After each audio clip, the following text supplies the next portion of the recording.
So when we talk about performance and speed and user perception, there's a lot of words that we use.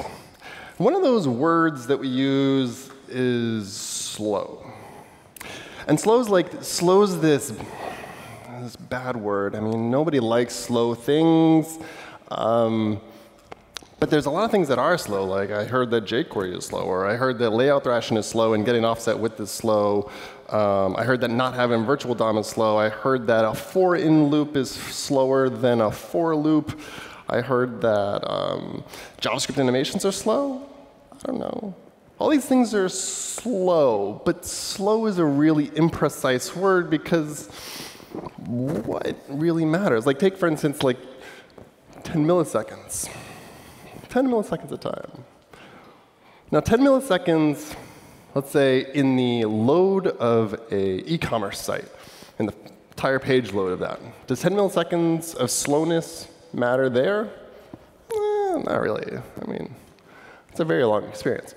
But on the other hand, if you look at something like a game, it's responding to input, 60 FPS game, 10 milliseconds of lag and getting out those frames not only feels incredibly like you can feel it completely, but some people even get nauseous with that sort of a delay. So really, these things are incredibly context sensitive. But often at this point, people are like, well, OK, slowness is not good enough. We need hard metrics. We need a performance budget, which is absolutely the right thing to do. But then you're like, OK, what metric actually matters? There's DOM content loaded. Is that, FPS, jank, does first paint, does SunSpider as a benchmark, does that metric matter? I don't know. It's hard to say. So on the Chrome team, we've been thinking about this same sort of thing and trying to evaluate, like, what is the right way to look at this?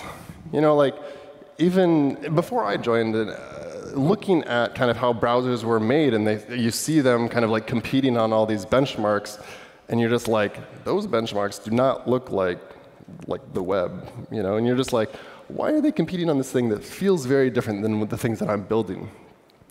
And Chrome is, we've never been very terribly comfortable with a lot of that either. And we want to make sure that we're addressing the right problems and looking at performance the right way. And so when faced with kind of this idea, these questions around slowness and metrics, we're like, OK, all right, well, what's one way to do it? So if you look, actually, Google's kind of company philosophy, list of 10 things, and the number one thing is focus on the user and all else will follow. And you're like, OK, maybe we could just do this and talk about performance, which seems like a reasonable thing to do. So I think a better way of kind of phrasing this, like what is slow, is really, what does the user feel? What does that impact on the user? Let's answer that question. All right, so if we try and answer that question, what does the user feel? Well, we need like, I don't know, we need like an expert. This guy's an expert. This is Jakob Nielsen, well-known kind of usability guru. You've heard of him before. Back in 1993, he published a paper built on kind of like decades-old research. And he introduced these numbers. You might have seen them before. But if you haven't seen these numbers before, quick review. 100 milliseconds gives that feeling of like instantaneous response. It's just, the result feels immediate. Going beyond 100 milliseconds, there's this disconnect between my action and the reaction coming back. 1,000 milliseconds, this is longer, but it's still like, it's a continuous experience. My flow of thought is seamless, and there's this natural progression between tasks. Beyond that, the user starts to lose focus and attention. 10 seconds, at that point, you've lost the user's attention. So we're gonna leave that one out for the moment. But so we have these numbers, but what really matters more is, you know, what is the user's journey? How does that user's experience on the web? And so, well, let's take a look at one. Now, this user is I captured a real-life video of a real-life user using a website. Might have been me. But here I am. I search for Fluent. Scroll down a little bit. Oh yeah, that's it. Click that. Page loads in. Yeah, look at the page. Scroll it. Yeah, looks good. Let's hit that nav. OK, let's choose speakers. And it's loading. Yes, good. Scroll down. Pictures load in. Yes. Look at the keynotes. Look at the tutorials. Yeah. All right. Cool. All right, so that's like a fairly kind of, I don't know, it captures the main things that you see in a normal web experience. And if we take that interaction and we break it up a little bit, I might say at the beginning we had this kind of experience where we were just kind of loading in the page, and the user was just viewing it. They were idle, not really giving any input, just kind of looking, scrolling it a little bit, interacting with it. We hit the nav menu, and then we hit speakers, and we're just kind of like looking for that immediate reaction as the menu comes up. Then there was a navigation.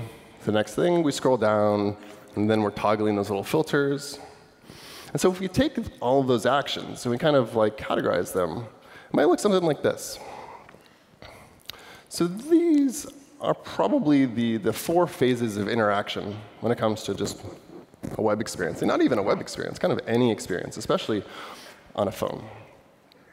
There's that booting up, that page load. Then there's kind of the moment where there's no user input necessarily. And then there's that it's responding to my input, and I'm scrolling or I see some sort of animation. Now let's walk through these in a little bit more detail one by one. So in response, the key actions here are I might tap on an icon or a button. Like in this case, it was a nav menu. It might be an action button, like in Gmail, the compose button, that kind of button. For Fluent, it was that hamburger menu. Now, there's another one, too, in here, which is I might drag a finger. This is kind of like a touch-bound effect. And so it might be like I'm swiping a carousel to the side, or I'm pulling to refresh. But it's reacting to my finger as I make the change. Kind of like every movement gives that update. And so I'll show this really quick. This is actually a video from Microsoft from like a few years ago, kind of demonstrating the difference in the latency in responding to the finger. So this is 100 milliseconds of latency responding to that touch move. And then we bring it down to 50, and you can see it gets better. I'll skip ahead. 10. This is about kind of like what you see on phones these days. And then the next part really kind of like blows my mind, because this is a video from a few years ago. Well, this is prototype hardware, and they brought the latency down to 1 millisecond. Doesn't that feel good? Oh, man. So nice. All right. So there's that piece, too, of responding not only to a tap, but to kind of the touch move, the drag. And down here at the bottom, this is the user expectation. The user expectation is from the input, from the tap to the paint, from my finger to the pixels. And we expect that to be short. Short feels better, and it feels immediate. It feels like it's responding to me. And so the next section is a bit more straightforward. Key actions here, the user sees an animation, or the user scrolls a page. Well, actually, if you think about it, scrolling is actually just another sort of animation. And so user expectation in this case is that they get to see full fidelity, 60 FPS smoothness. It's just looks and feels good, kind of no problems. They're happy with their purchase of their phone and don't feel like it's cheap. It's a good thing. All right. Next one is idle. And so here's a case where the user is not necessarily interacting with the page. The page might be busy, actually, but there's no input going in. And here the user expectation is, I know I'm not touching it, but when I put my finger down and decide to make a choice, I expect that it's going to respond to me fairly quickly. And so this is a little tricky because as a developer, we can make choices around how we schedule work. And it might make a whole lot of sense to be doing kind of initialization or background work, delayed, when the user's not active. But we've got to keep in mind that at any time, they could start interacting. We've got to be ready for that. The last one is load. And this one I think we're fairly familiar with. Key action is the user navigates, they load the page, and they see that critical path content. That content up at the top that they're interested in, that loads in. But there's also a second one, which is after that content goes up, after that first paint, they're going to start interacting. And here it's a little bit tricky because during a full load of a page, there's a lot of things that happen. There's all this JavaScript that's running, all these widgets that are initializing. If you have third-party scripts or analytics or things, they're collecting a lot of metrics and data. And in some cases, all this stuff that's starting up can actually really conflict with your ability to respond to the user quickly as they are interacting once that page is up. It's kind of this tricky thing. You want to get the content to them, but once that content is there, you've also got to deliver on giving that user experience a great response time. So the user expectation is the page is considered ready to use, considered ready to interact. That's what the user wants. And once they start interacting, they expect it to respond. All right, so those are the kind of the 4 phases that we're seeing. And so on Chrome, we've been thinking about this and kind of OK, this makes sense. All these things are kind of the pieces that are happening. And this is a good way of kind of looking at performance through the different phases of the user. It's a very kind of user-centric based way of looking at things. So, and then we were like, well, we should saying this the 4-phase thing kind of takes a lot of work. And so we're like, well, let's simplify these things into single words and then take the first letter of each of them and just turn it into RAIL, the Rail Performance Model. I don't know. So this is kind of this is what we're calling it, at least for now. Rail, response, animation, idle, load. Just is capturing these performance concerns, but from the user's perspective. Now we painted out kind of what the phases are. So what are the target goals? We should have some numbers. Jakob Nielsen probably would come in handy. All right, so let's take what he put out there as a starting point. So the performance goals for these sections. So in response, from that tap to paint, we want to deliver those pixels in under 100 milliseconds. That is where the user feels that it is immediate and the page is reacting to them instantly. In the case of that Fluent site, that when I hit the nav menu, the hamburger, that actually came up really, really quick. But when I hit the speakers, let's find it over here. When I hit that speakers, oh yeah, boop. A little bit slower on that one. So that's what we're shooting for, 100 milliseconds. That is where it feels great. On the kind of touch move, the dragging thing, that's a little harder because we want to make sure that we're delivering a great 60 FPS experience, but it does require the input coming in. So in that case, we actually have to deliver the work in 16 milliseconds. Animation, scrolling here, you've heard about 60 FPS, same thing. Each frame completes in 16 milliseconds. We get those pixels to the user so that every single frame they get an update. Looks great. Idle, a little tricky, right? Here, it's kind of uncertainty. The user is not interacting, but they could. And so we just want to be mindful of all the work that we're doing. If we make sure that our work completes only in maximum 50 millisecond chunks, then we're able to deliver on this response goal because we can always pause the other work that's happening so that we can handle that response. So just in these little chunks. And then page load, the 2 things here are the user expects it to be ready to use. 1,000 milliseconds is where it feels like a continuous experience.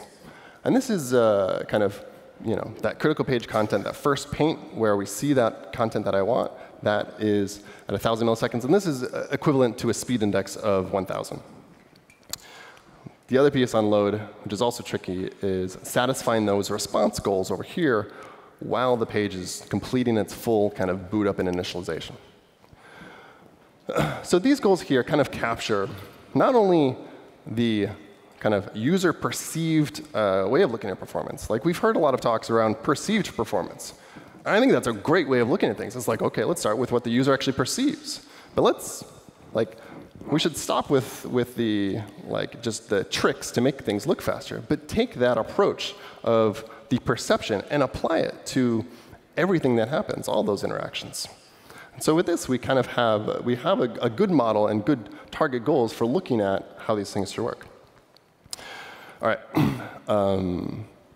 I know this talk has been, it's like kind of meta discussion around, it's like not exactly like performance rules and not exactly metrics, but it's like a lens, kind of a model of looking at performance, which is a little kind of meta, and I agree.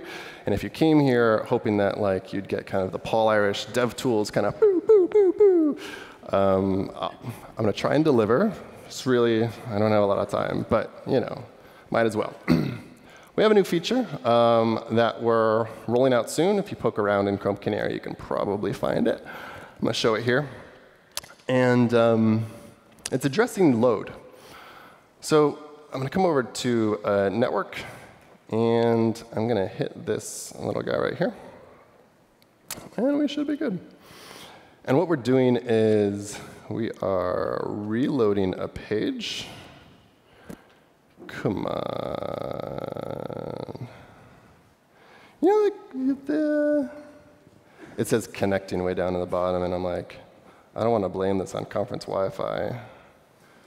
Because it's been good. OK, yeah, it's good. It's waiting for. This is all right. I also have throttling on, just to make sure. I was like, I don't know. Let's turn off the throttle. Oh, there we go. Yes, we have a connection. It is downloading resources. This will be interesting. OK, yeah, we're getting the resources in. So on the right-hand side, this is the waterfall view where we kind of chunk out and show each section of the HTTP requests individually. So the TCP handshake, the waiting for the server, the download. So green is waiting for the server, blue is the download. And in this case, we are just kind of queued up. Come on. Yes? All right, let's give it a shot on an easier site, maybe.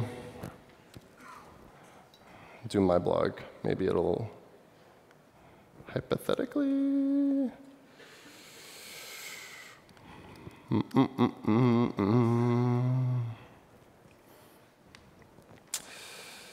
No. Well, all right.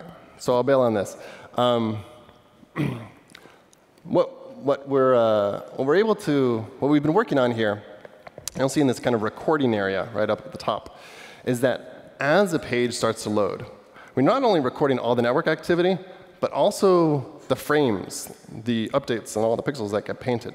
And every single update to the page, we just capture that as a little mini screenshot. And then we just plot them all next to each other. And then we can basically, as we look at the waterfall, we can see the correlation between what's actually happening in the network waterfall and the visual load of the page. And so we can correlate the visual completeness with the actual network connections. Now, if you use something like web page test, the film strip view is pretty much this. We want to make sure that you get that same experience here. Because what's really important is not so much that this file was requested above this file and this file is this big. But again, what is the user perception? And how do all these things correlate to how the user perceives the load of the page? So you're just going to have to keep an eye out on the web for an announcement about this feature. It's coming out soon. All right. But if you ever kind of have your, we always have these questions like, what is a good way? Is this thing slow? Should I enable this? Is this jQuery plugin going to be a bad thing? a good way of looking at it is just bringing it back to Rail. It's a great place to kind of start the conversation. Let's think about these user phases and what actually we want to deliver, and then use that as a model and a lens for evaluating kind of these performance concerns. I've done that a little bit recently. You can check out paulirish.com, where I've done a few performance audits, kind of looking at sites like ESPN, CNET, Wikipedia, and evaluating things like their load, their input latency, through this kind of lens of Rail. Not only seeing when they don't meet these guidelines, but then doing a pretty deep dive using DevTools and profilers to figure out what exactly is going on and why they're slow. So take a look at that if you want to understand how better to use profilers to make things fast and understand what is actually happening. Anyways, I just want to point out, like, Rail, this is kind of a work in progress. And on the Chrome team, we're kind of filling it out and making some adjustments. But I also we want to really hear from everyone else that's engaged in this space. We want to hear what you think. See if there's a way that we can make sure that this model, that we really capture the user experience and make sure that this is a user-centric way of looking at performance. Because I think it makes sense, but we want to make sure that everyone else is feeling good about it. Anyways, that's it for me. Thank you guys very much. Appreciate it.